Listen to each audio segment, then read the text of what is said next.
time for another episode of the Texans on 3 podcast show with none other than your host, Frank Nitty for show. Hey, I'm back in the building, man. You know what I'm saying? Let me give myself an applause. Y'all didn't see me last show, man. Shout out Doc, man, held it down. Patton held it down. Killer held it down. But anyway, let me bring my host in, man. Y'all know if I'm in the building, y'all already know, man, we got my boy in the building as well, man. And this is y'all already know it's Patton, the mailman, aka the streets, aka Draft God activated. You know what time it is, man, for real, for real. And you already know, man, my guy bringing up the rear paws, but you know what I'm saying, he holding it down for real, for real. It's that boy Killer Cam in the building, man. Let me give us an applause, man.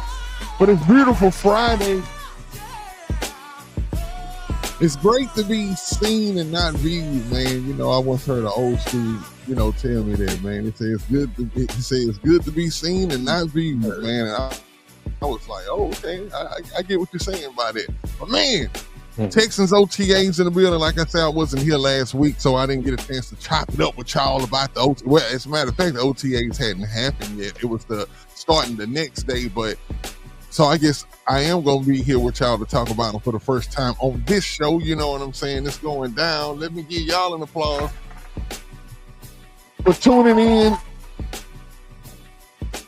Y'all hear my guys down, man. You know what I'm saying? And hey, it's about to be a great show, as y'all know. We named it Making the Band, Texans O-line edition. But not only that, man. If y'all got any questions that y'all want us to answer, you know, pull them in the bull ring. Anything y'all want to talk about? Hey, man, shout out to Doc. We got the Doc in the building already, man. Appreciate that. That's Dr. Keys, man. Dr. Keys. And y'all already know we got our main man, Brandon. Hey, I'm giving everybody applause. What's good, my guy? Brandon said making the bands. Hey, most definitely, man. But hey, y'all, man, it's about to be a fun show. As always, man, y'all know how we get down, man. It's the Texans on 3 in the place to be. I think the first thing we start off, man, is this old line. No, forget that. First and foremost, I want to make sure my guys doing good. How y'all guys today, man? This Friday afternoon, Friday. I can't hear y'all. Look, Killer, what is? Hey, Killer. I don't know that. Oh, we can't cuss. He over there looking like the damn Joker with that damn smile on his face. Like, what was he? What is he doing? Hey, you know me, man. I'm good. What's up, AD? Brandon always checking in, and Larry Payton. Hey, the unofficial fourth. Everybody applause today, man. I'm feeling good, man. Everybody gets an applause. You get an applause. Yeah, man. It's great, man. Hey, man, everything is great, man. It's a great Friday, man. But hey, man, I'm just ready to rock and roll, bro. Man, for real, for real. What about you? Wait, Pat, this hey, that smile, bro. I'm talking about. Hey, man, look, I'm happy. Okay. Hey, I'm telling you, man. If I'm happy, that means that's in the world. You know what I'm saying? There's something going on. Hey, Nitty. Yeah, he happy, but she bring over some spaghetti tonight, and hey, we need to check up on him. Hey, for real, dog. I'm just saying that. That's for the people who don't know, but hey, he know what I'm talking about. That's why only I make it. Hey, that's what's gonna happen.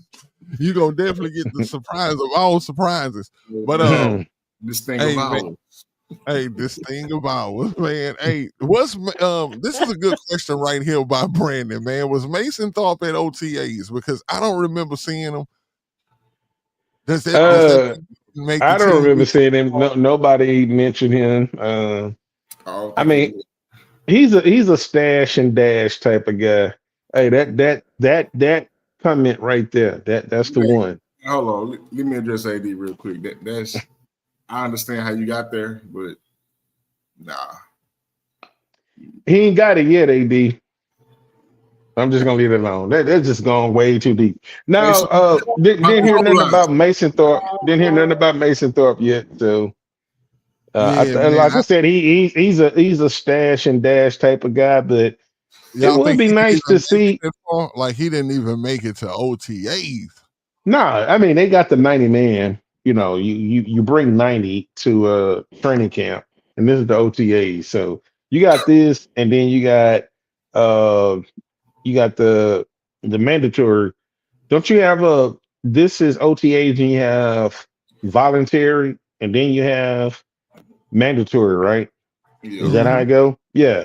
Mm-hmm. So it's just one of those things, man. Like everybody is kind of jumping off the deep end and like, oh man, he did this and he did that, and I'm gonna get off into that a little bit later.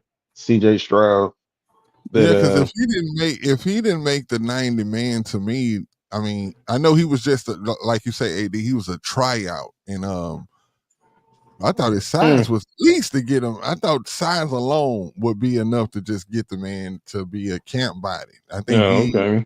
I would have Maybe. just liked to see him in camp, just seeing different people put him on his ass. Like that probably could have gave some guys some confidence or something. But hey, God, dog. I mean, if you can't even make it to the 90 man roster, bro, that's crazy. I ain't gonna But it's lie. probably just something that they just told him that he need to work on. Like, I think the you ball know, boy made it to the 90 man roster, bro.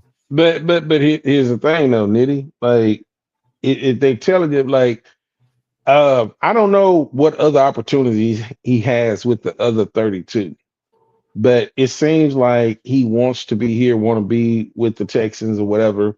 So they just probably telling him some of the things that he probably have to work on. And I mean, plus, if that anything, that that at tight end least that tight end room is pretty like it's pretty deep. at least they Shout should out, have did is let him try out to be Toro, man. come on now. They He need ain't got no competition damn. in Toro, bro. Like, bro, a 6'8" Toro out there, bro. Come on. Okay. All right, yeah, we're Nah. gonna we're Hey, gonna but move on. shout out to the 7th round draft pick, Lachey draft guard pointed him out. Just wanted to put that out there again. But Hey, man, most yeah, definitely. Thorpe gonna get his he gonna get his chance to, either he is or he ain't. So it is what it is. Hey man, the guy was brought in to be in the presence of the GOAT. So now when he go out there to go to some other team, he gonna have a little GOAT on him. You know what I'm saying? So he gonna be all Bro right with was it. brought in for a kickball game, bro, and they just I don't know what like I don't know, man. I would have wanted to see him try to do something, but he had to be sorry as hell for them to not say at least let's just bring him in for the OTAs. Cut him. They could have cut him on the first day of camp, bro. Like golly. All right. Excuse me. So let's be real. You got this is a make or break year for Dalton. You got Cade Stover, you got Brevin, and then you got the GOAT. There's really no room for him unless there's an injury. So it's good to have the guy in the building, have your eyes on, have an idea for him, have a feel for him in the event there's an injury. You also got Irv Smith too, which is primarily a blocking tight end, but every tight end you got outside of Schultz can and will block. So it's a numbers game, bro.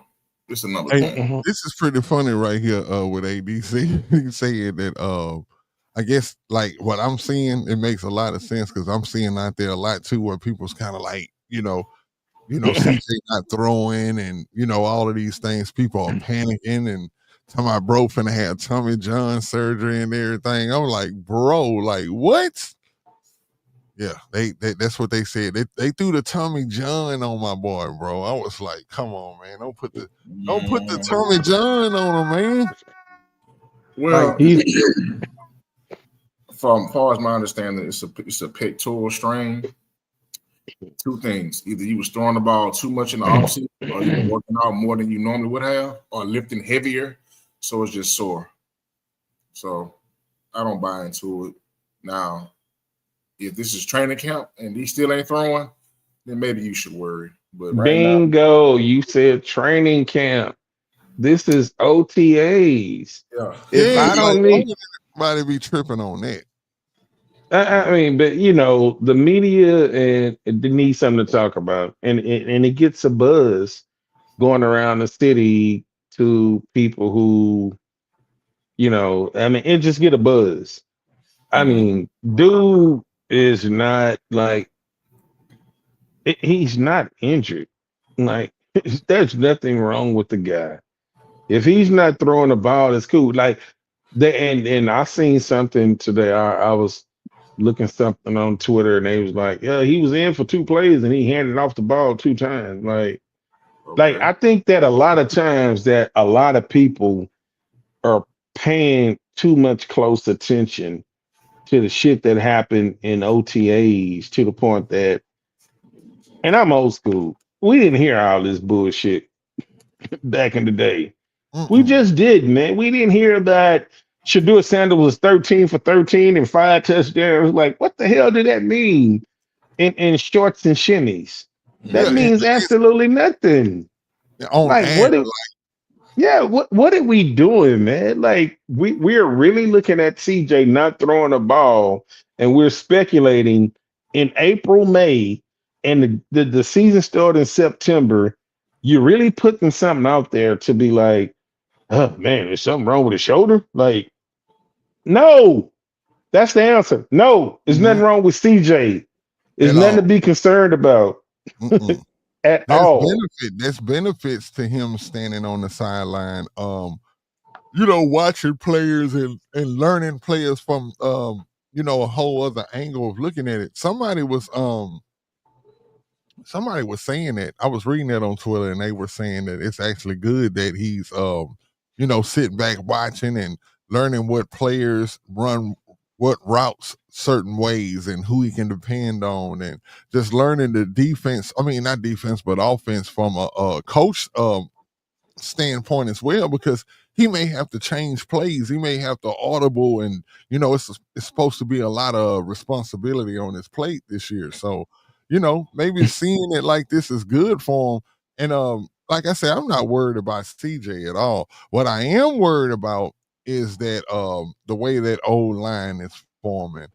And right now, Oh, today, let's get to that. yeah, What yeah, is your like today, concerns, Smitty? and really, I'm not. I'm gonna just say this. I'm concerned because that's where all my and maybe concerned for lack of a better word, but I'm actually excited. I'm actually kind of glad the way it's starting to come together because um it's kind of like what I thought. Like I kind of wanted to see Lankin out there starting. It looks like he's gonna have a position. Um, I'm expecting a surprise though, y'all. Like I know that we're gonna see Cam out there starting. I know Cam is gonna start, and I'm cool with that.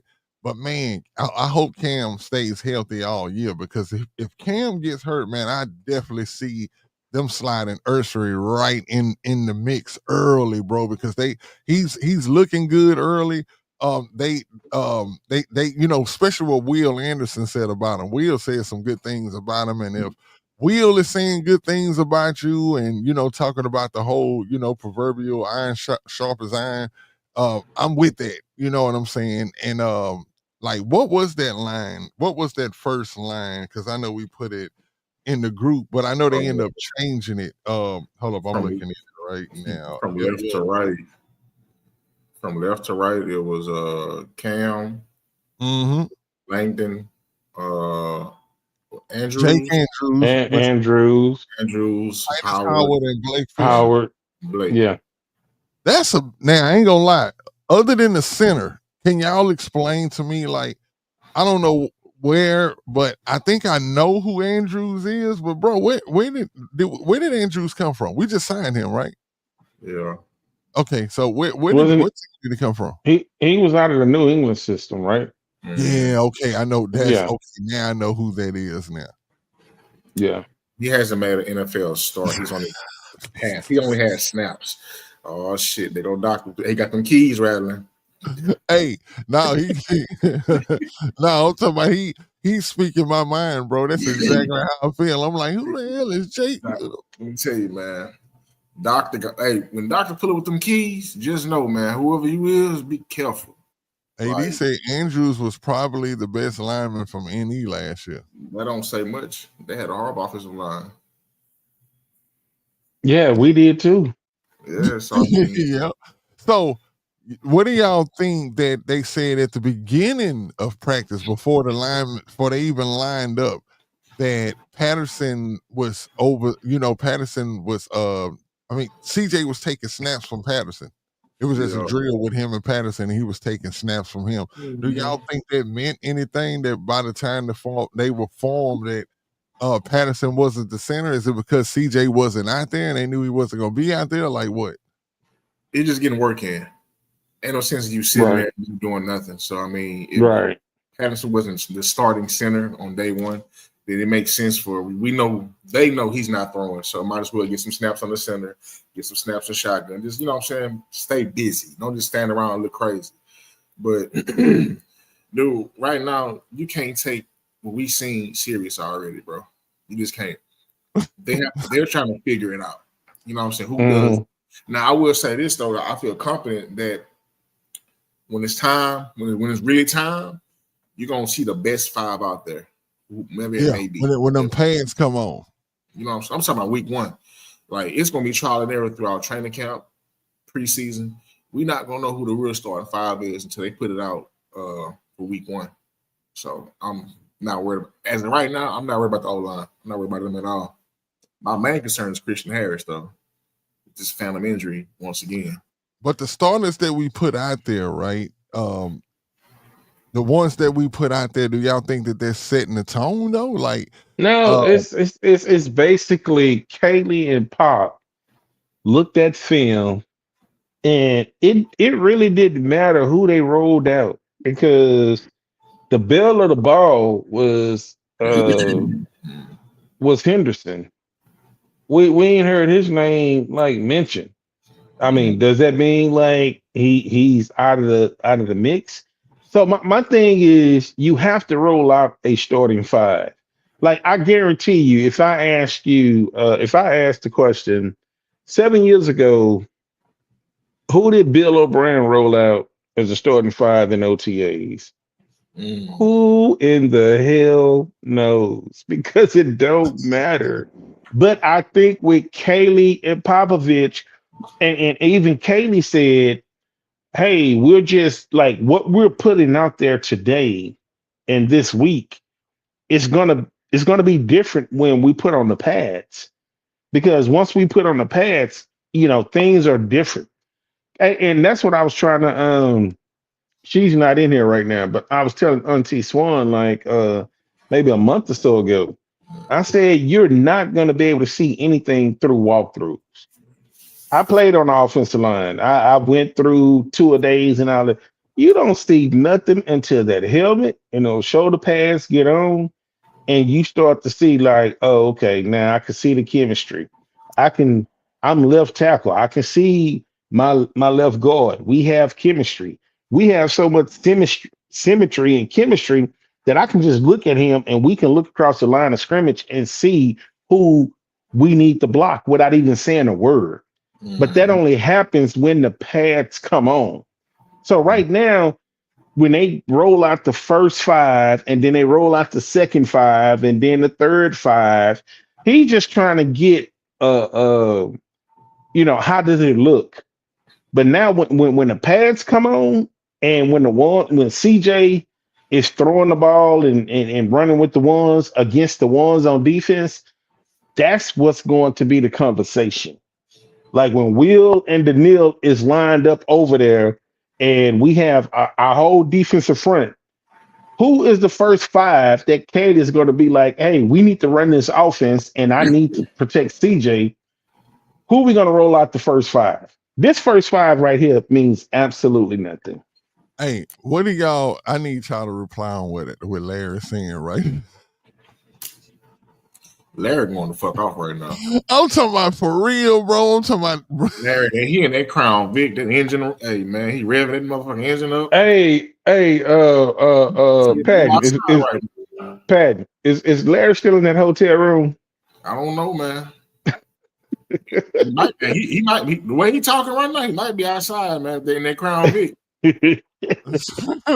That boy got on them black gangster nights, bro. That dude, that Hey, boy, I'm he telling you, he going. Hey, but look, he's okay. He say Texas ain't a serious team. Talking about we ain't got O-line starters.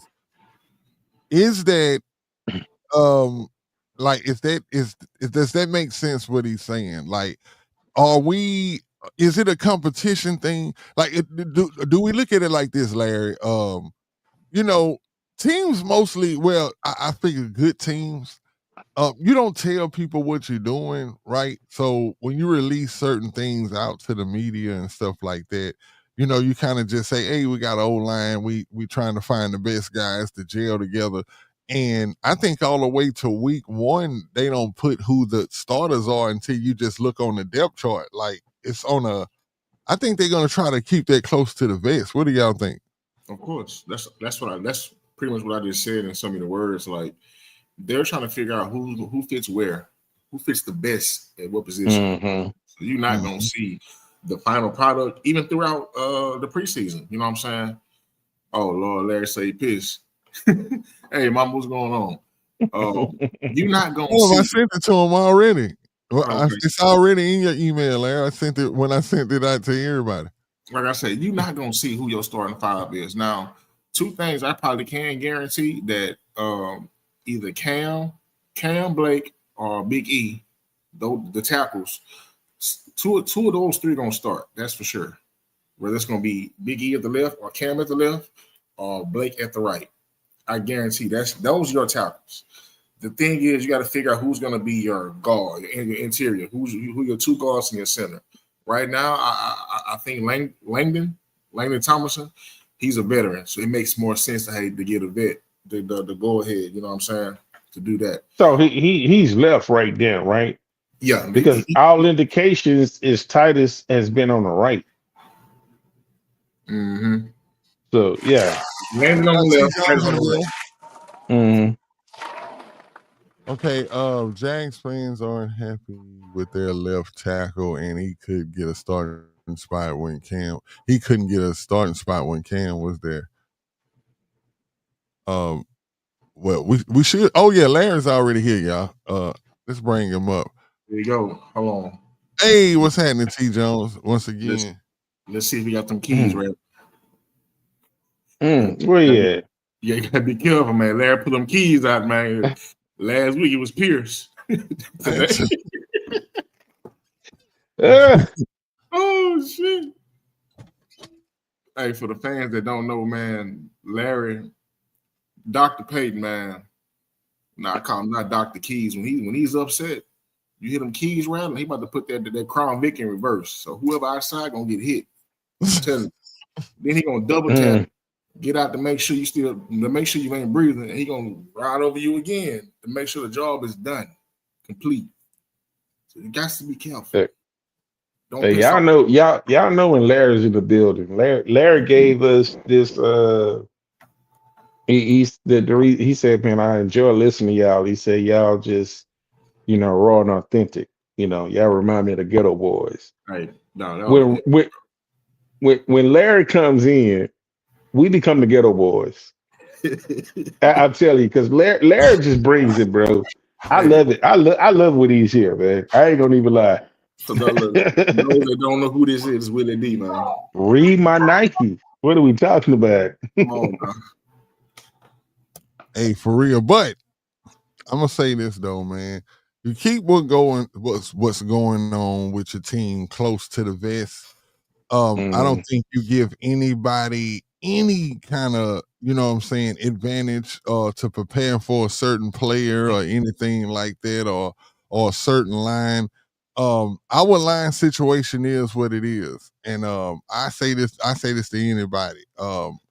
What we do behind closed doors needs to stay behind closed doors. What we are doing is just trying to peak us as fans and us that's in as far as the media with the team are looking at the team, and we trying to guess, and it's fun at the same time. You know what I'm saying? This is what we do. It's just speculation at the end of the day. And we just trying to figure out like what we see by what we see. what is the temperament? And that was kind of what I meant by the question earlier. It's like by the guys that we see them even picked up in the off season. I remember saying in some prior shows that we can tell kind of what they're looking for in the O line. They brought in, when you really look at it, the Texans had like one leader last year, and that leader wasn't really a leader. I'm talking about if you really look at the personality of the O line last year, they had a leader, but not a leader. You know what I'm saying? Yeah. And Right. it seemed like this year, like, can y'all imagine Larry Tunsil on this O line? I think he would probably have to fall in line. Well, You know what first I'm of all, saying? he wouldn't be here right now. This is mandatory. Oh no, this is voluntary. He wouldn't be here Hey, right no, now. most definitely. Hold on. Where's my Price is Right? What's the name? Hold on. Because that's most definitely and a good point, because if he was here, he definitely wouldn't be. But you know what? I think he would. I think he actually would this go round. You know what I'm saying? I understand. Well, all indications in Washington, he's I ain't not. gonna call him and be like, "Bro, bring your." But no, he's not in Washington OTAs. See, here's the thing. D'Amico went through it for 2 years, and D'Amico knows what he's been in the locker room. He's one of those player coaches that said, "Okay, you are the best lineman. You borderline All Pro, but Pro Bowl or whatever. You don't want to come in. I just need you to just show up and be ready on day one." Mm-hmm. And Laramie, for the most part, throughout his career with the Texans, have been the best lineman and been ready for day one. We never looked at him as being out of shape, fat, and just not ready to go the first week of September. But Mm-hmm. when you're trying to change the mindset in that locker room, I don't need a guy that says, yeah, I know y'all want me to be here to tutor the younger guys, but I'm not gonna show up. And it's like, man, you was out since January, and here we are in late April and May, and you just can't come in like 15, 20 minutes away from the facility, and you just can't come here and just tutor the young guys. So now Yeah. you have the leader of the offensive line, and he's not there. So other guys are trying to find their way. And then when July comes in, was third week of July, and he comes in. Everything that we've been doing now, we got to just kind of simmer down and like, okay, how do Lamry want to do this? And so that's not conducive to offensive line room that I want all my guys to buy into. Mm-hmm. So That's a it, good point. Very good yeah, point. so it was evident to just go and get him out of here and just, start over. Yep. Because what's the worst you can get? I like this point that Brandon made up. It's kind of conducive to what I was saying about keeping things under wrap. He was like a earlier media member asked Frank Ross about his fine tuning adjustments for the special team, and when Frank Ross started answering, Texas media cut the stream. Yeah, because it's like it's competition out here, bro. And this is Hmm. another point that I think is pretty good. It's by Cash Style Food. It says, why would Tunsil change now? And I'm gonna tell you why I think that this is a good comment, right? Because I It's a think great this one. is Laramie Tunsil's burner account. I think this is actually Tunsil. Think about it, Cash Style Food, like who that kind of adds No, something no, to Cash Larry. Style Fool. I'm familiar with him on Oh, you know who that on is? Twitter. I'm actually joking. Yeah, I No, done I'm seen him joking. on. I'm Yeah, actually I've joking. seen him. I've seen him. No, I'm joking. No, that was a good one though. But no, Yeah. to answer your question, you're right. I don't think Tunsil would change now. I just think that if he was still with the Texans, there would be a ruffle. It would be problems in that locker room with certain veterans like now that would be trying to bring the line together, thinking like, oh, bro, you think because you got the money and you know what I'm saying, look at yourself as being a top five tackle in the league, that you don't have to come here for us to get together and jail together, because sometimes it's not sometimes, all the time it should be more than just what happens on the field. That's what brings a team together. Like you have to care Right. about your teammate, not just care about winning and just being on the field, but actually having love or some kind of reason to want to protect. Like if CJ was an asshole, I can see lineman being like, "Hey man, on this next play, I might let somebody go through here and tear his ACL or whatever." But at the end of the day, I believe that you have to have a cohesiveness, and like you said, Killer, um, Tunzel wasn't about that, and the way he was trying to lead. So you got different types of leaders. Some leaders think that they could just lead by what they call it evidence. I mean, not evidence, example. I'm sorry. Example, yeah, Yeah, lead by but example, yeah. it could just be like, look, you seen I went and got the bag. Every time I come up in here, I'm tip top and handling my business. You can do the same thing, but see, that's somebody that's looking at it from an individual, an But individual standpoint. I'm but sorry. but check this out. The one guy that led by example and probably said the least amount of words as a Texans player is Andre Johnson. Oh yeah, But they he's told the you, poster boy for that. but check it out. But they said when Andre came to practice, nobody practiced harder. And so when D Hop came there, D Hop was like, this dude practiced hard. So now I bring up my level of, my competition level. Like, oh, this is what we need to do in practice.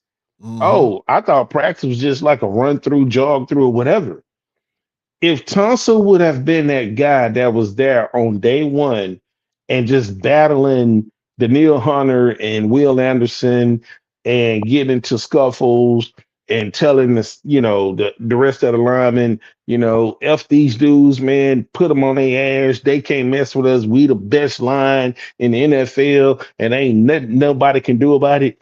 Everybody would have bought off into it. But if you're not there, then what? You show up in late July, you don't practice then. Preseason come around. You got what, 3 preseason games? You probably go out there the first game about 7 to 10 plays. Second game, you probably go out there the first half. That's probably gonna be like 15 to 20, 15 plays. Third game, you're not gonna go out there. And then it's the first game of the season. When the coaching staff changed, right? Yeah. Did Tunsil come in to OTAs when D'Amico's first year? No, he did the same thing, Oh, bro. wrong, bro is And but wrong. see, no, this I mean, what I'm because you know saying what I was is gonna say. What I was because gonna ask. The reason. D'Amico knew that he's a veteran. And Mm-hmm, so when D'Amico came in, it's like I don't want because people can say what they want to about Thompson. Thompson's not a leader, he's not a captain. Bullshit. Thompson was very well liked in that damn locker room. CJ loved him. mm-hmm. So my thing is the way D'Amico handled it was okay. We have to just slowly extract you out of here. Versus the way Bill O'Brien said, "Hey Andre, you're only gonna get 42 targets for the whole year. That's 2.5 attempts a game, and we're gonna get you out of here." Bill O'Brien was pretty much saying, "Andre Johnson, I don't want you here because your voice is too loud. I need to Exactly. be the leader in here." D'Amico was like, he didn't want to come in and like, I'm finna just go ahead and, usurp my authority and tell Tunsil, yeah, it's got to be here. I'm gonna let you go. Because the locker room had already bought into Tunsil because he was already there. So it was kind of like, okay, well, we're gonna let this shit just kind of ease on out. We make the trade, get Tunsil up out of here, get some more liners in, and then we just keep it going. And so it's not a scandal. And so we can just move forward on that shit. So Hey, that's what's up, guys? what's happening. Hey, I'm sorry I had to intrude. I was trying to let y'all do the 1, 2, 3, but number 4 had to come on in. The doctor. The number Go ahead. 4. The keys Go himself. ahead. And Go ahead. I just want to say to the Texans public that I'm pissed Mm. because the reports out of OTAs are some nonsense, especially when it comes to this offensive line. You can't tell me that your plan to replace your franchise left tackle was that I'm going to get a bunch of guys and we're going to play musical chairs to figure out who can play what in the off season when we already have a franchise quarterback.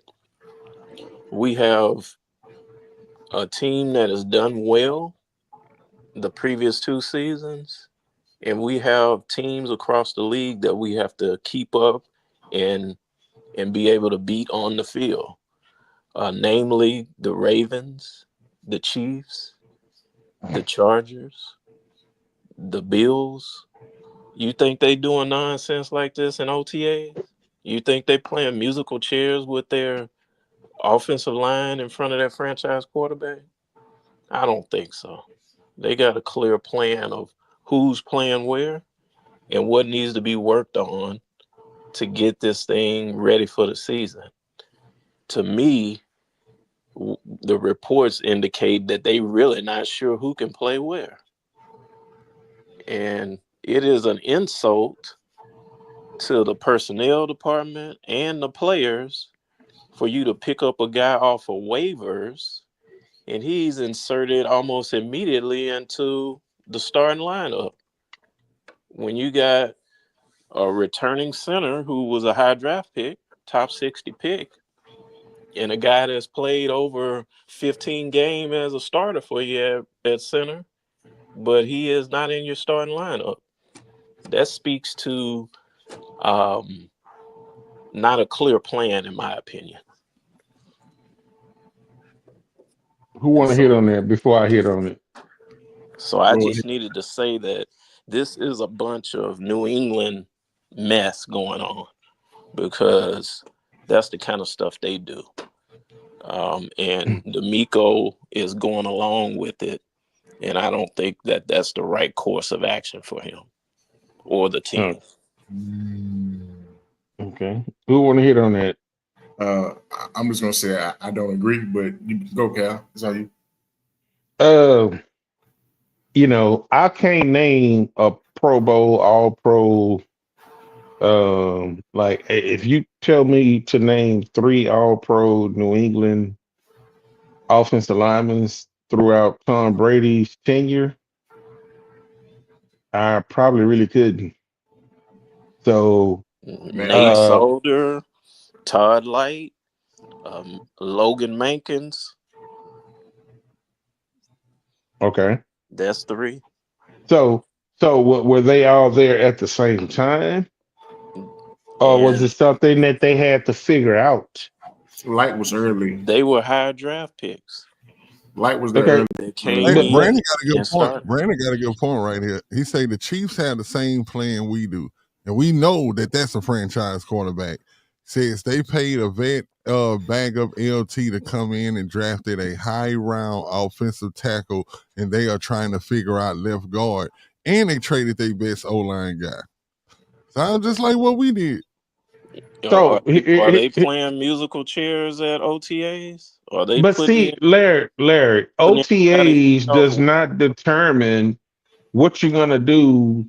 Like, let's talk to me in July the 21st to the 27th when we go into mandatory, and then talk to me until when we get into August.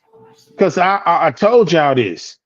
I told y'all the best part of preseason to me is not when they run out the starters, is when they run out the 2s and the 3s. I told y'all, I say this is when you're gonna know who is going to be the ones that they're gonna roll out there. So what I'm seeing right now, I don't care about what I see right now because like Kaylee and Popovich is basically just going through the rhythm of how do these guys look together? Okay, here's go the first 5. Here's the second 5. Here's the third 5. And they're just doing walkthrough. Anybody that played football knows When you go through walkthroughs, it means absolutely nothing. So you mean that Patterson was on the sideline getting his equipment adjusted, so Andrews had to go in with the first group? That's what Patterson you been say? here for 2 years. He been here for 2 years. He been here for 2 years. But here's the thing, though. I understand because see, Kaylee, like they had to run out of first five. So what if they would have ran out the first five and then ran with the whole first five and then bring in a second five and be like, this is the first five that we rolling with? People would have been like, oh, so your backup's not good enough to even get reps? Like, this really absolutely means absolutely nothing to me. It don't, man. Until you put on the Honestly, it pad. doesn't. Yeah, honestly, it doesn't. It really doesn't.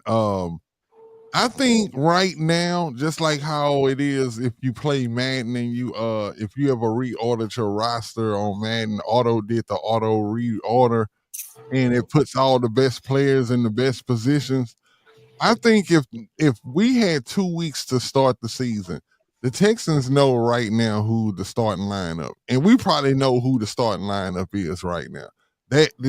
What they're trying to say is that you put this competition on it to make it seem more like, okay, players like, hey, I'm gonna play a little bit harder because they might be trying to bring this guy in. But I think they already know who the starters are right now. You know who the best players you have on the team at O-line to start.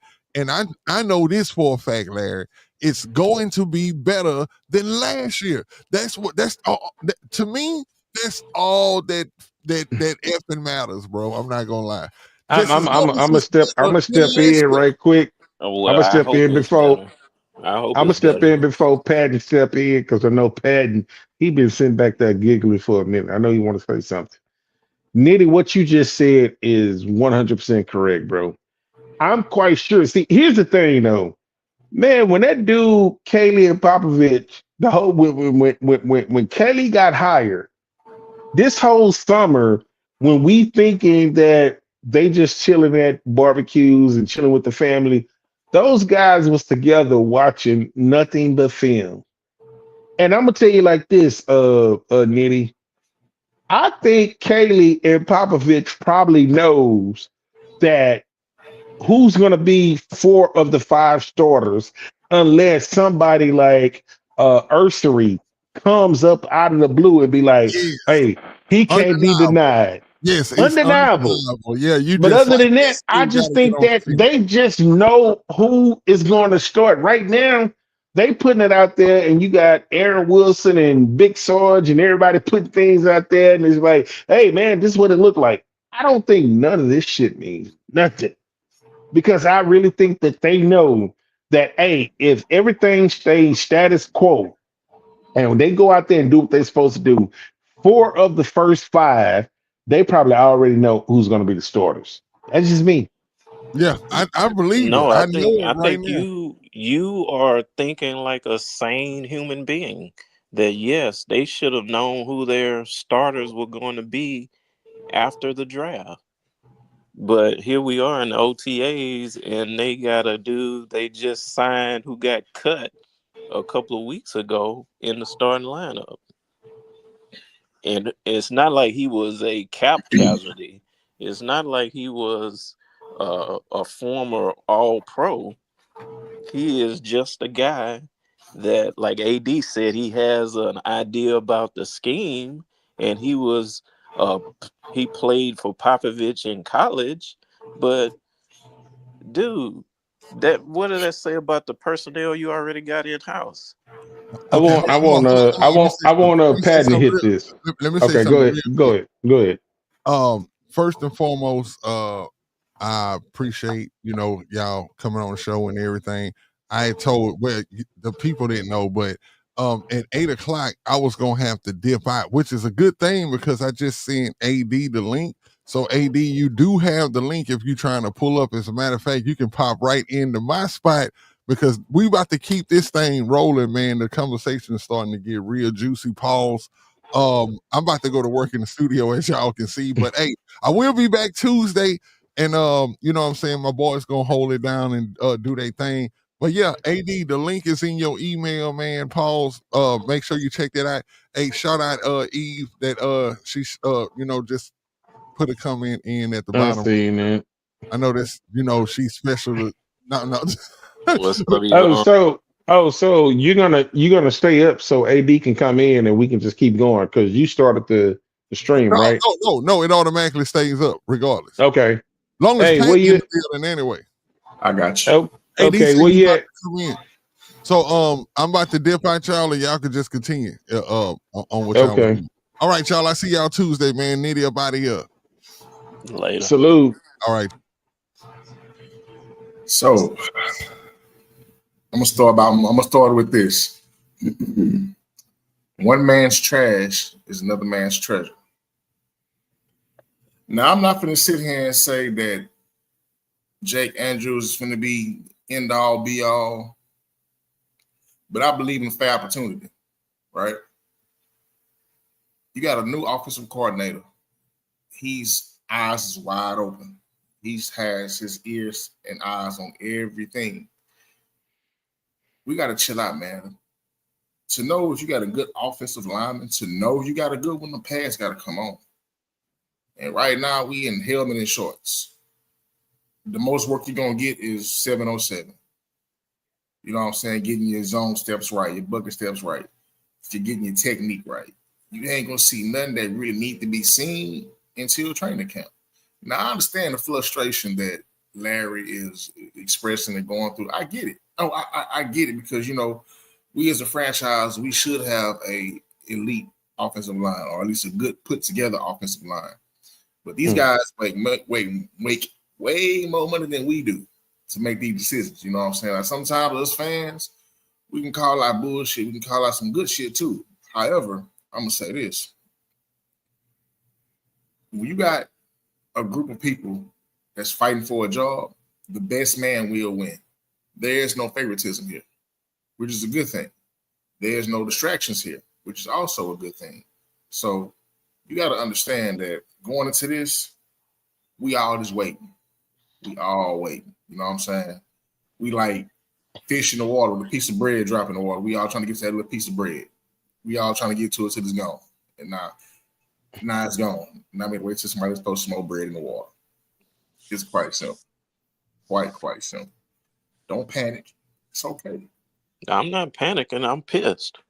Don't be I'm pissed. pissed because Please, though. the New England way is taking over the offensive side of the ball. And D'Amico, for some reason, is letting it happen.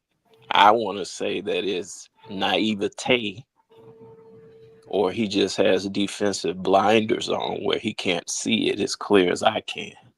But this is the same kind of Bill O'Brien-esque BS that goes on in the offseason when you don't have a damn good plan. We can't have linemen being versatile when they can't be good at one thing. I don't want them to be good at multiple positions if they can't be good at one position. Now we got Titus Howard at right guard. He's Titus right. Howard. Titus He's Howard right. is Titus is probably arguably your best lineman on the whole entire squad. We Right. agree he is the best lineman, but is he the best right guard? Hold on. No. Hold Okay, go ahead. on. Doc, where would you have Titus started for you? Where on the field? Left guard, left tackle, right tackle. Where if he's your for sure starter, he's your best lineman. Where do you think he would benefit us the most on the His line? best position is right tackle. In the Okay. current makeup of this team, I would have him playing left guard. Okay. But you say his best position is at right tackle. So That's correct. if we're That's going by that, because we are dealing with the cards that Nick Caserio has dealt us. He already used the top 60 pick on Blake Fisher. He got to work out. I'm so not you putting would Fisher on the bench with Ursa Ray. I need to have them playing. I okay. can't be having all of my quality, talented players on the sideline watching while I got scrubs on the field. So, by your assertion is if let's just say they said Titus, in my opinion, is the best lineman. If I can move Titus to right guard, and if I have Lakin as my left guard, I'm working out to find out if Blake Fisher or Ursery can be my right tackle, and it will probably be Blake Fisher because Blake Fisher is going into his third year. It's time for him to step in. You still have, Going into you his know, second year. second year. You still have Ingram. You still have Henderson. Like you still have Juice and you have Patterson. So my thing is, if I took Titus and put him at my right tackle, Blake Fisher and Ursery cannot play the guard position, and they might be better tackles at their position than if I put Titus Howard at right guard, and then I can just fill in the whole spot. So I think when they said that I want to put in my best five, Titus is like he's played everything but center, and every time that he was on the field, he was the second best lineman behind Laramie, and right now he's the best lineman on the field. We agree, Cal. We agree. So He's the best lineman on the team. so not right now when we're talking about the center right now, and like they probably already know. They probably looked at the film, and this is what coaching does. They probably saying, "We see what we got in Juice and we got in Patterson. We see what they have. It's not about running them out there because it's like, I, I'm okay with Juice or Patterson being a starting center, but Andrews, let's see what he has. Because if Andrews can be that person, maybe I can use Patterson at the left guard. Maybe I can use Juice at the left guard. I still got Lake and Tomlinson at the left guard. I still got Ed Ingram backing up Titus at the right guard.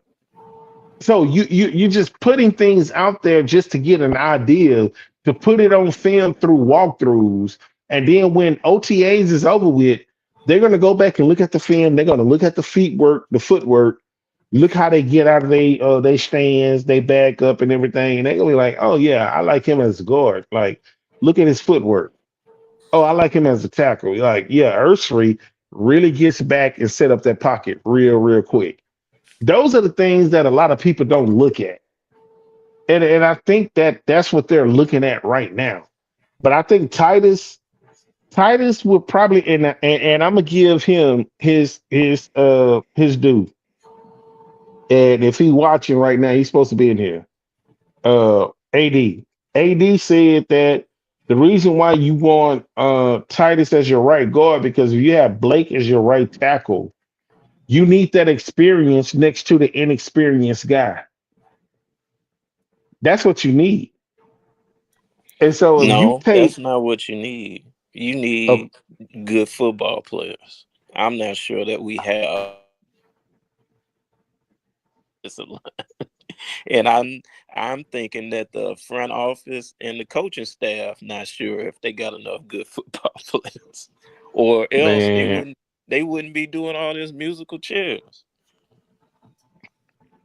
We got to figure out. mm, We are the very uh what's the I forget the word I want to use, but we're in the And early stages of figuring out who fits where. and I'm as AD approaches coming on, I just want to put out my real notion for being pissed off. And Cash Style, excuse me, said that New England's here to stay. And that's what I'm afraid of. And that's what really got me hot today because I did listen to Nick Caley when Big Sarge asked him a direct question of what his offense looked like. Yeah. And he gave that New England answer. Oh, it depends on what personnel we got, who we got available to play. That means you don't have an McVay offense. also say that shit too, though. McVay?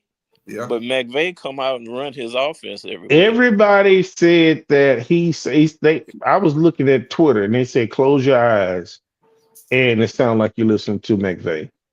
I heard Josh That's what I McDaniels. saw. I didn't hear no damn McVay. I heard Josh McDaniels. Because them keys was rattling too loud. You was already getting ready to get in the car. Yes. That's why you couldn't Yes, hear you're straight. right. I have New England hatred. And seeing that offense again is going to make me puke. And so everybody else can be optimistic about it. I'm optimistic about the players that we have as weapons, not the scheme, not this offensive line musical chairs. I when it comes to the bottom line, do I think CJ, Nico, and the healthy weapons can overcome these offensive line shortcomings? Yes, I do. But I am not one that buys into Nick Caley being the savior, like he's going to be 1,000% better than Slowick was. So This what would you wanted Kaylee to tell you today that was going to be like from April, May, July, and then Well, all the what way I to wanted to hear September? today, the perfect answer was we're going to be an up tempo, high scoring offense. When we get the ball, we scoring. But what if that's what he thought and he just told you that we're just going to be like it depends on. I mean, because I thought he gave a very great answer. He was like, it depends on who we face against. And see what that tells me And is I don't want offense. to hear that. You think the best offense in the league care about who they playing against? But here's the thing though. A great You think offensive coordinator. you think I'm gonna about tell you, Andy okay. Reid like, no, I'm only gonna score 20 points on the Texans. No. What I'm saying is Rico Ryan's offense. a offensive coordinator can come in and say, this defense loves to do XYZ. We finna run power this game. We normally throw Not the if you're not ball. good at power.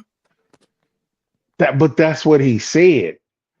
He was just basically saying that, look, we're not gonna go into the game. See, this is what Bobby Sloyd did last year. Bobby Sloyd came in last year and said, CJ, you can't change the plays. You're not gonna be able to audible. I'm gonna call my play. And we seen this shit with Sloyd and we seen this shit with Kubiak. Kubiak did not allow any changes on the line of scrimmage. And so if I have an offensive coordinator that tells CJ and Gerard Johnson, hey, we come to the line and you see something different, hey, come back and talk to me. Because if they stacking the box and they doing this, okay, well, we can just call hurry up tempo offenses and get them up out of this. Like you gotta have that. But I'm not gonna tell you this in April. I'm not gonna tell you this in May. Like, why would I tell you that? Like nobody I guarantee you, if you got on the other 31, So we don't know what Baltimore gonna do.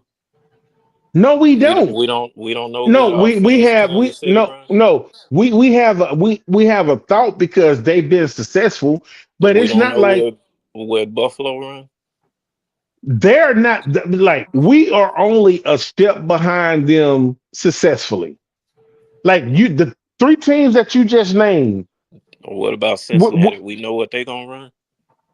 well, we know Cincinnati just gonna just throw the ball. We know that.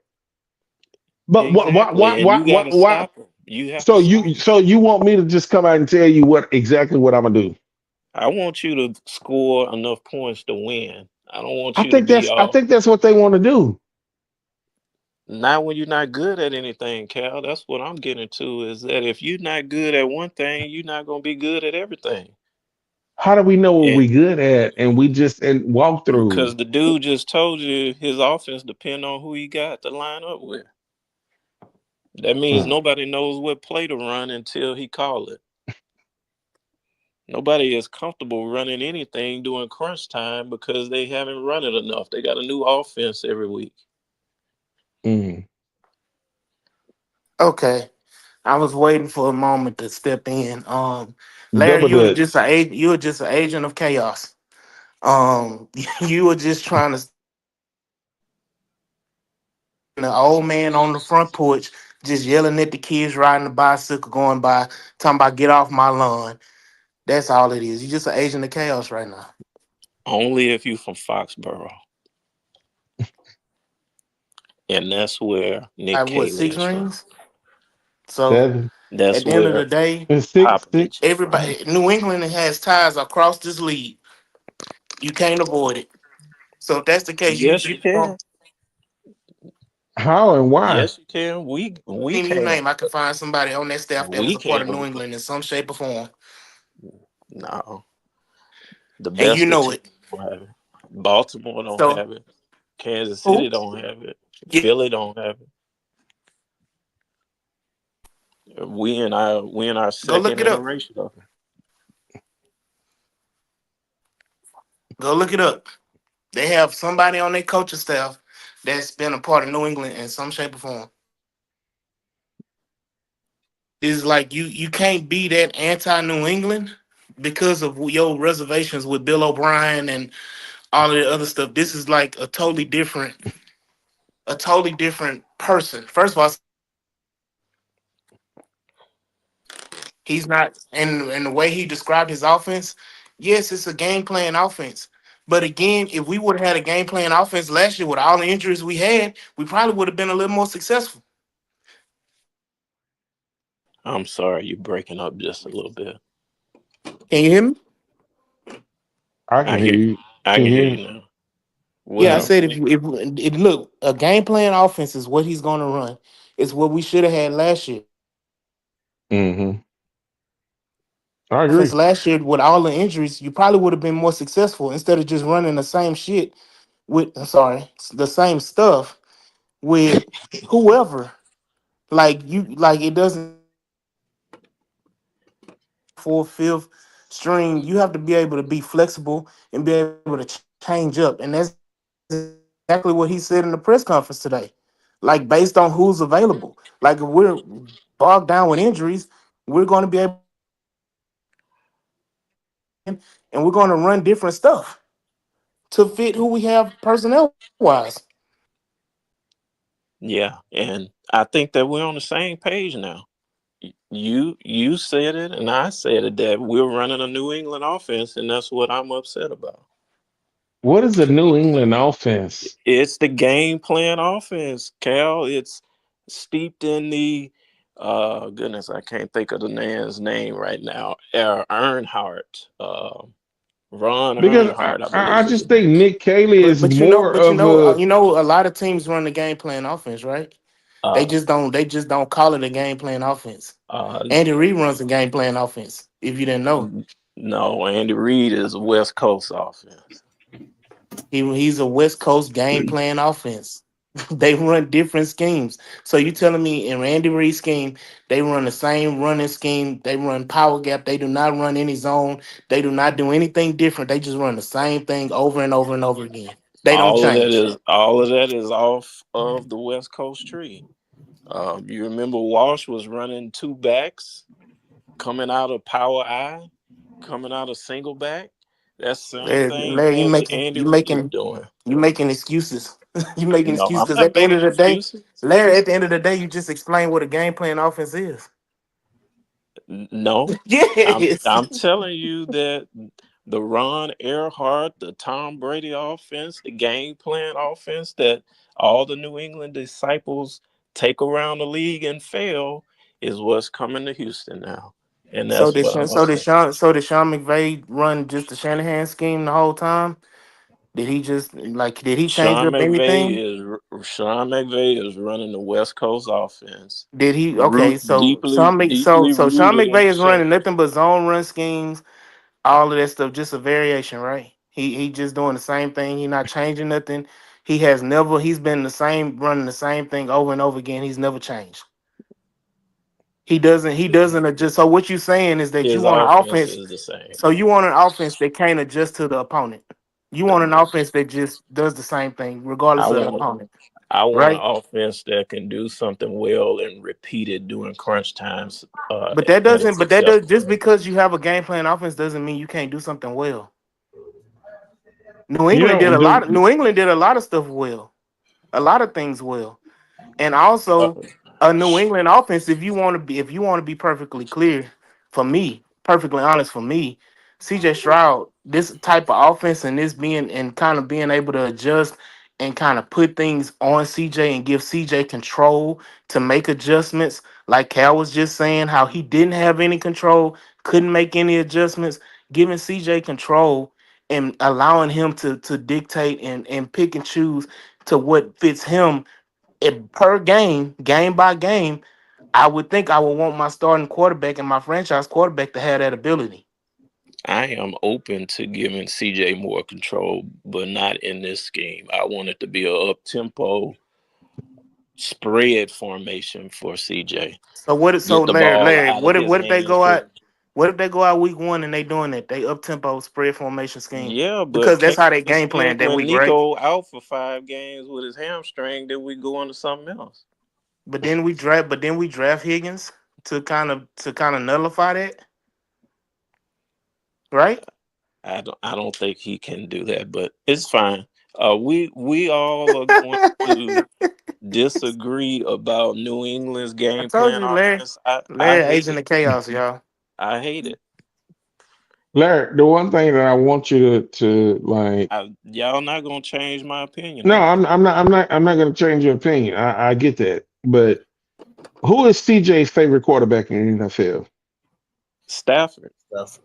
Okay, It'd be a so whole nother conversation if Kaylee came out talking about where he was running in LA. he's not going to tell you that. That's my point. So why did he He's tell us all stuff that's talking about bro. New I England? you know what, man? I can tell you all day long. I So can you just think he give throwing a you. curveball just for I Larry, can the I only can I person can I that don't can. like New England football? I mean, I can broad brush you all day long, but I know because we haven't seen CJ throw a ball at all. So we have no idea what CJ is going to do in preseason. You're not going to know what CJ is going to do because they don't put their offense out there. My thing is CJ have always said that his favorite quarterback was Matt Stafford.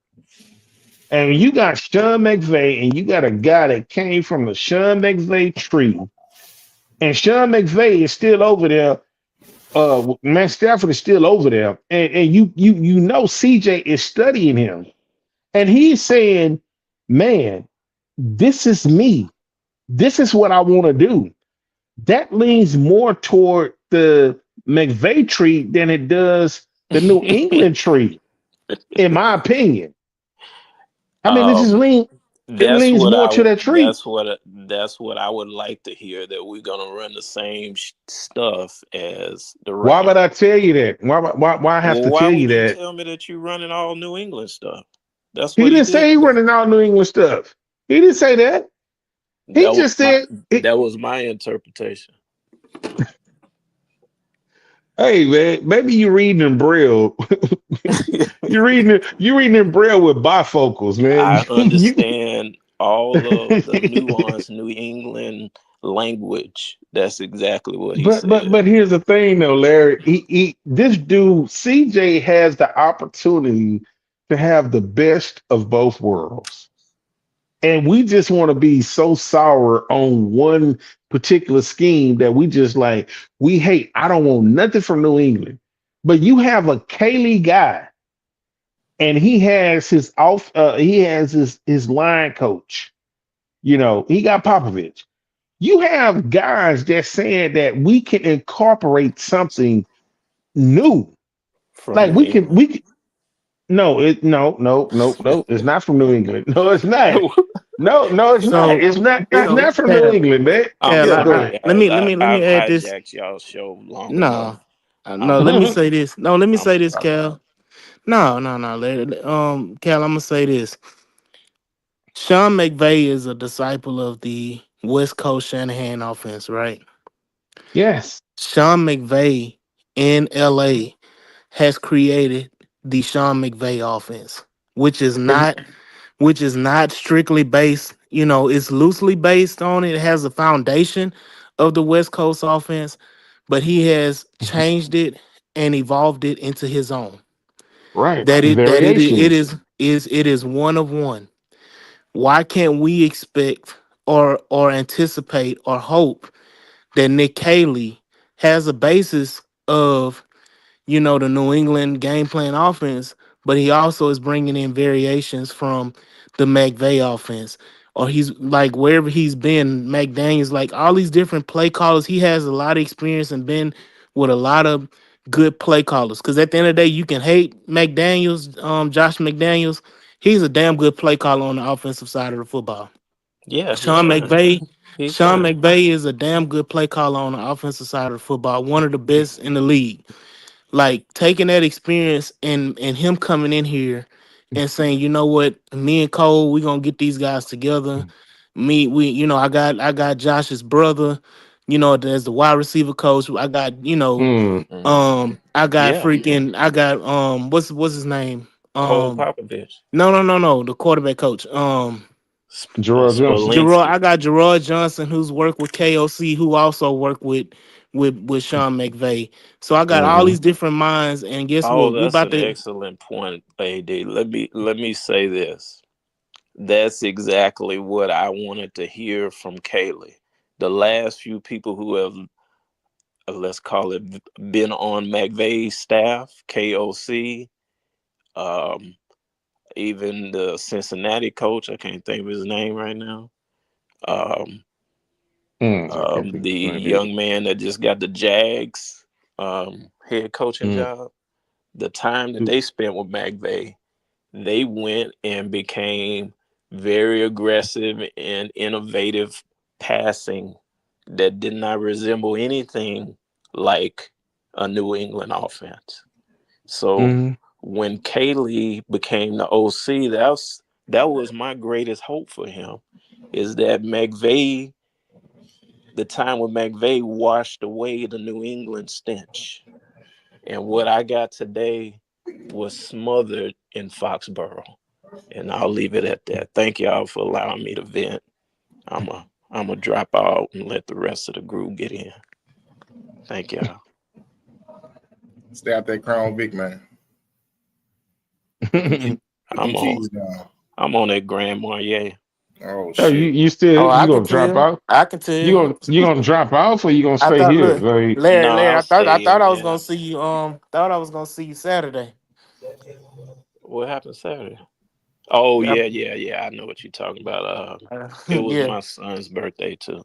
Oh, yeah, man. Hey, you talking about getting wasted? But yeah, go ahead, brother. mm.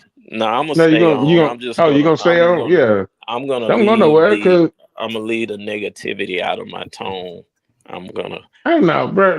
Look, hey, when you come in here, like I said, when you come in and it's all four of us, like we got an unofficial ghetto boy off in here right now.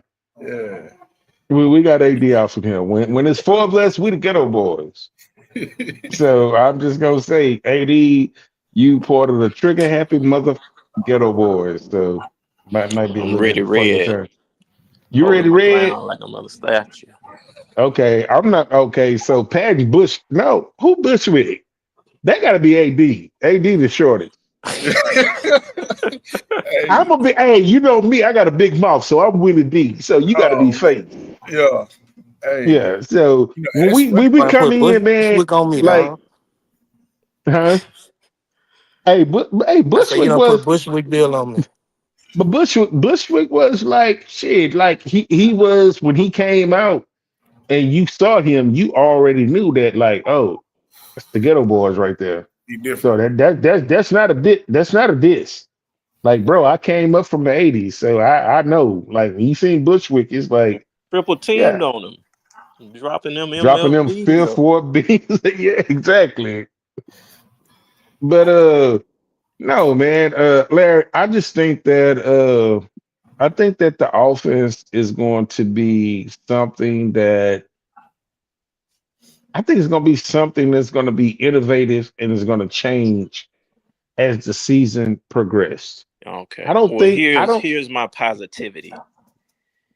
The stuff that Kaylee said today is what we gonna run when CJ is out the game and we up by 30.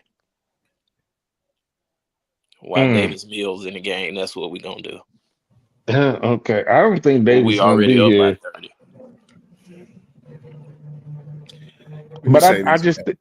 I just think hold on 1 second, Pat. I just Yeah. think at the end of the day that I think when we go, what I heard from Kaylee was each game is going to be approached differently. And it was the question that Sarge asked. He said, "What does a Nick Caley offense look like?" And he said, "It's not going to be the same. It's gonna change." Like he said, zone and gap running scheme, physical. Like I have to take him for that. And then on top of that, Aaron Wilson came out and said that how D'Amico was paying close attention to the offensive line. Yeah. He was watching the offensive line. Now, I said it last year, and people disagree with me. We're like, well, D'Amico, he's the head coach. He shouldn't be have to worry about what Sloak is doing. And I said, no, you the CEO of the team.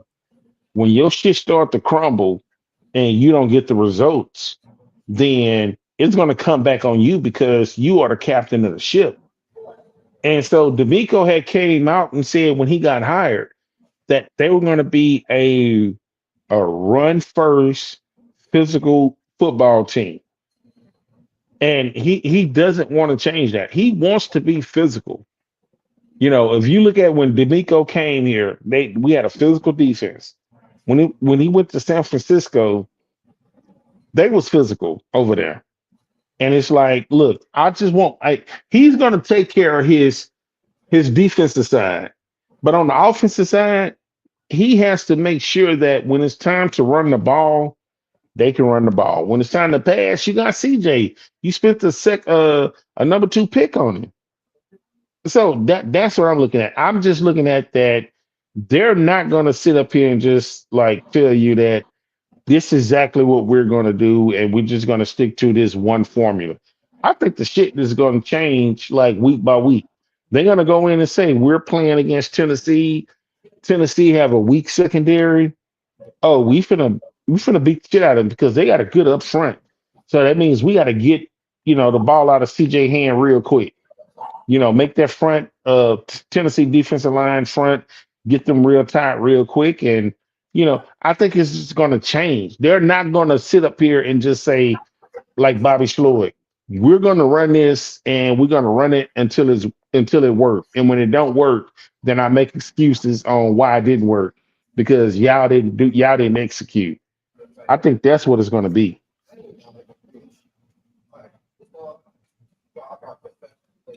I see us running spread, dog. Like, as far as formation wise, four receiver sets, 3 receivers with a tight end in the slot. Like, it's gonna be a lot of trickery. You know what I'm saying? Like, I expect us to take the lead by storm offensively because nobody knows exactly what we're coming with. Hmm. It's gonna be like CJ rookie year. Nobody knew what to expect. People caught up to him in year 2 due to the fact that Bobby didn't elevate the offense nor change. He just kept the same shit going and really relied on CJ's ability to make plays. Um, with this one here, though, I feel like, man, this is going to be a high scoring team. But kind of what Brandon's saying in the comments, man, Katie can't come out saying it right now because, example, if he say, yeah, we coming out here week 1 dropping 30 points every game and then go out there and average 20 points a game, it's going to look bad. You don't want to come in and cash or writing a check your ass might not be able to cash. And not saying he can't, you know what I'm saying? But you got to keep it modest. You got to keep it simple. People are going to think what they think. What they don't know, they don't know. And the element of Yeah. surprise is going to be our best friend. You think Jim Harbaugh got to disguise what offense he running? No, Jim. We all know Jim Harbaugh. He's going to run the ball. He has a very good quarterback, but he's trying to establish a run. And Jim Harbaugh ain't the best example because that offense ain't that great. But he's running it successfully everywhere he I goes. mean, even when he was at San Francisco, he had a great quarterback, right? That could run Mhm. on top of the running game. So it was like hard to deal with on top of the great defense, Super Bowl defense he had at that time. He goes back home to go blue. The defense is up and down, but the offense is still steady. It's a finesse team. What he's trying to do over there and with the Chargers is do the same thing. You got a quarterback. You just drafted Cavs guy Amari and Hampton at running back. They're gonna ride him, man. Like 35 that team, carries a game. yeah. Hey, whatever it takes. He gonna max that man out probably in the first year. You know what I'm Mhm. saying? But that's their offense. Now, as far as getting it back to us, like I say, man, you got your Bell Cow and Joe Money Mix. You know what I'm saying? We don't know what Pierce is gonna do or what he's gonna look like. Uh, high expectations for Woody Marks as the third down back. Now, we all know that Pierce excels at power gap. We do know that Kaylee is a power gap guy. So I look for DP to get back somewhat of his Ricky form, hopefully.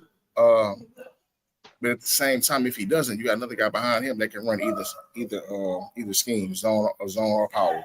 Actually, got two guys, Joe and Woody. So Okay, I was able to find out the scheme, this game plan offense, where the New England game plan comes from. It's the Earnhardt Perkins offense, named after Ron Earnhardt and Ray Perkins. Everybody Mhm. can look that up at their own leisure. But that's what they've been famous for. I think the contemporaries will know it as the Brady offense.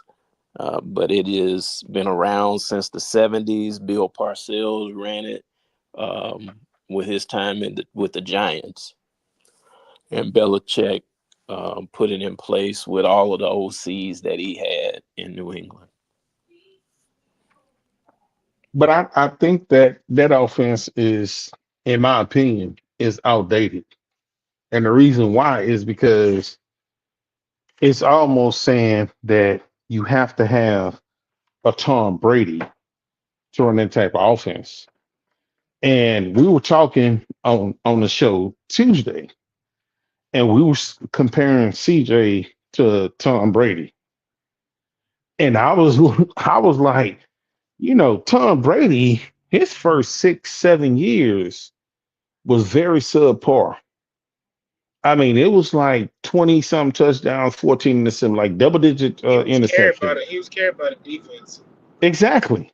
And that was one of the things that I said on the show that um I think it was Brewski said, you can tell Tom Brady, and I told him this several times. The first three Super Bowls we won. Only when they got Randy Moss is when Tom Brady went the hell off.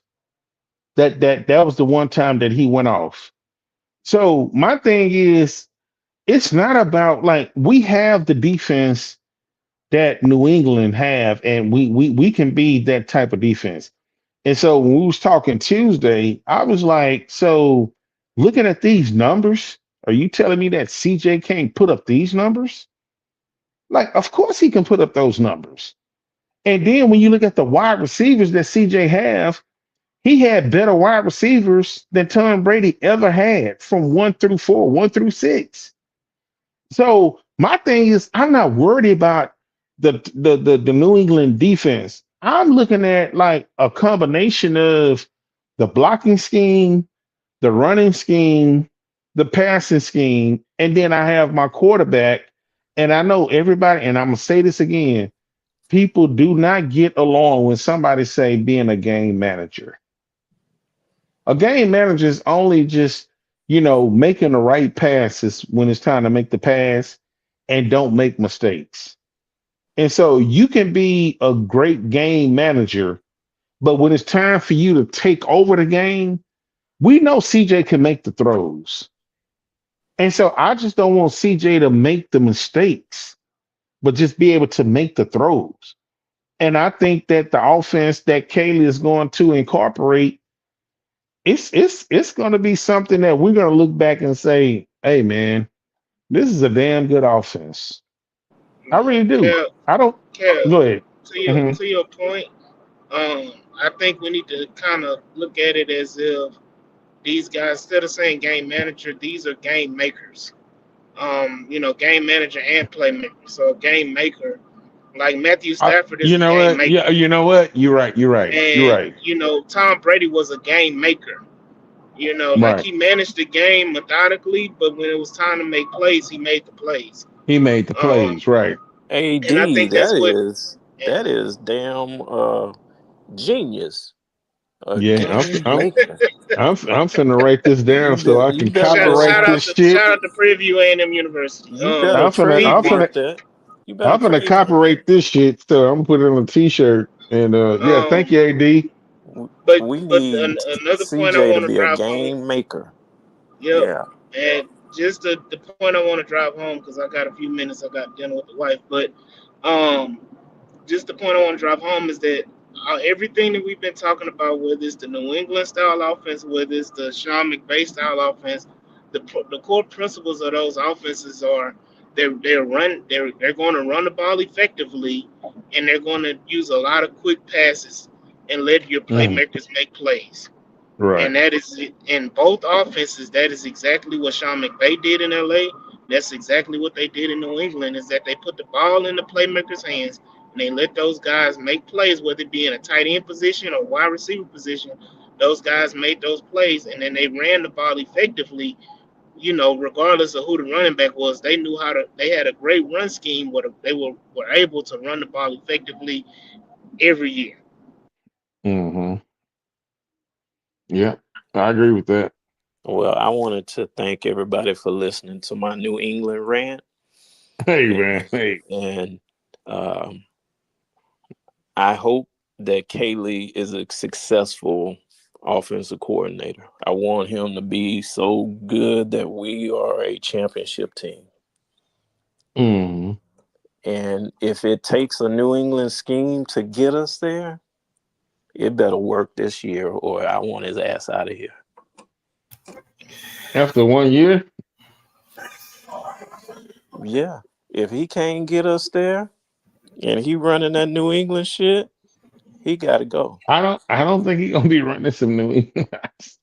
I just don't think it's gonna be a Hey New man, England offense. I Larry, think Larry not it's gonna be gonna happy be a until he see what's going combination. on. What'd you say? Larry, Larry not gonna be happy until he see what's going on. Oh yeah. I'm not He's gonna a be show. happy until I see 35 a game. He's a show me naysayer. Yeah, I'm waiting for the Texans to score a damn touchdown on offense against the Ravens. That's what I'm looking for. Hmm. Hey, you ain't lying. That man, Lord have mercy. That Shit, shit don't Steven make no Sims sense. was the last person to score a touchdown on Baltimore. Who? Exactly, Steven Sims. Punt return playoffs. Hmm. Right. Yeah. No, I do want to go back and AD, Cal, and Patton, and even Nitty. You guys were doing your best effort to talk me off the ledge, but Oh yeah. I will die on this New England hatred I unless think that we. New England shit is over with though, bro. I really do. I think the offense that he's gonna roll out is not gonna look like nothing from that, the basis of New England's success. I think it's gonna be more of a Sean McVay, Gerard Johnson, CJ Stroud, because CJ told you who he loves to emulate. And that's the key thing, man. It's So gonna be yes, in what a perfect CJ want. world, Kaylee It's would gonna be be what CJ drawing. want. Yeah, in a perfect world, Kaylee would be drawing up an offense to fit CJ. I think the offense have already been drawn up. I think it's already like they already know what they want to do with the running backs, the wide receivers. And after the draft was over with, and they looking at Higgins and Noel and Nico and all, they already looking like, okay, we already know. And I think I don't want to take credit from I think Pat either said it or I think I said it. I said that don't be surprised that we're running a lot of four wide. And don't be surprised when you have Woody Moore on third down and we going four wide. Don't be surprised. And hey, AD, I know you love him. Brevin Jordan. We're running three wide, and Brevin Jordan is that tight end because it's going to be a speed height type of offense. So don't be surprised if Kaylee is just going to get all types of disadvantages that the defense have to pay attention to everybody that's running a 4-3, 4-4, 4-4, 4-5, and you got a Woody Marks that can count like 80 passes out of the backfield. It's 80 gonna be a passes. it would Woody Marks, yeah. Oh, Woody that's what Woody. you're saying he did in the past. You're not projecting that as what he No, going. no, no. I'm not projecting that, but I'm just 20, saying that 20 to 40, and 40 pushing it. Okay. Okay. I'm just saying in college. I think that was it the last year that he caught like was it 80 passes? Yeah, Brandon said air raid offense. Air raid offense would get me excited, Brandon. Yeah, and, another thing too. Shout out to Auntie Swan. Swan said that D'Amico Ryan said oh, we're not finna go out here and uh just not just be a non-aggressive offense. Like we're gonna go out there and try to score points.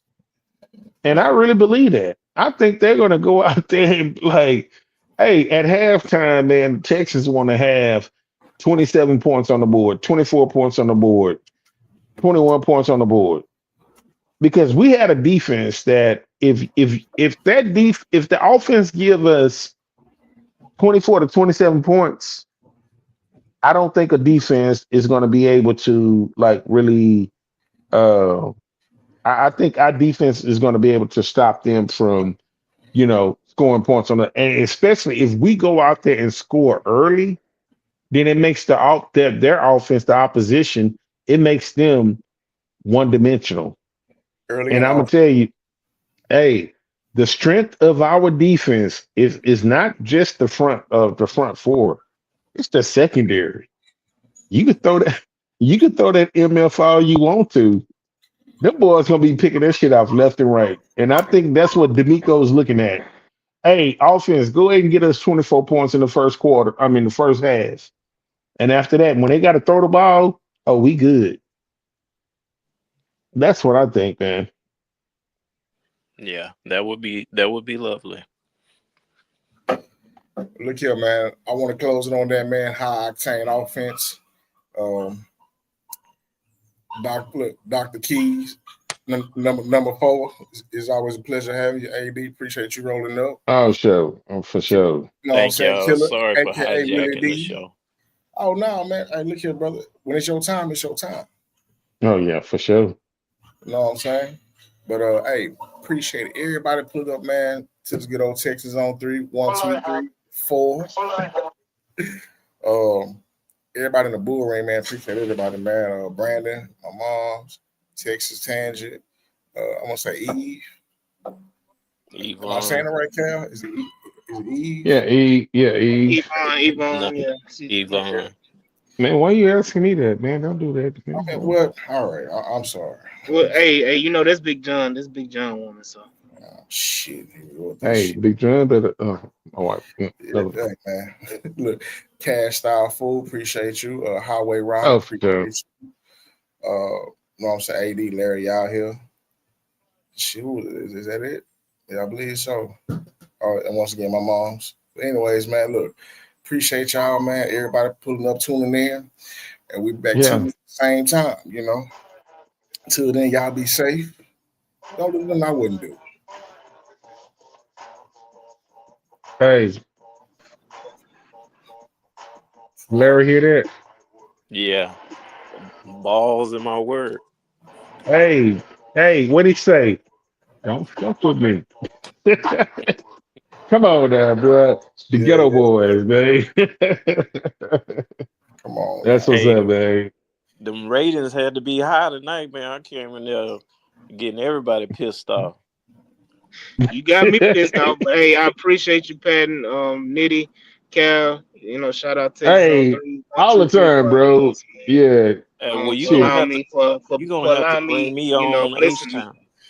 Bring me on Oh the yeah. rundown so I can piss y'all off with this conversation. Look, I already got enough. I already got enough with Auntie Swan.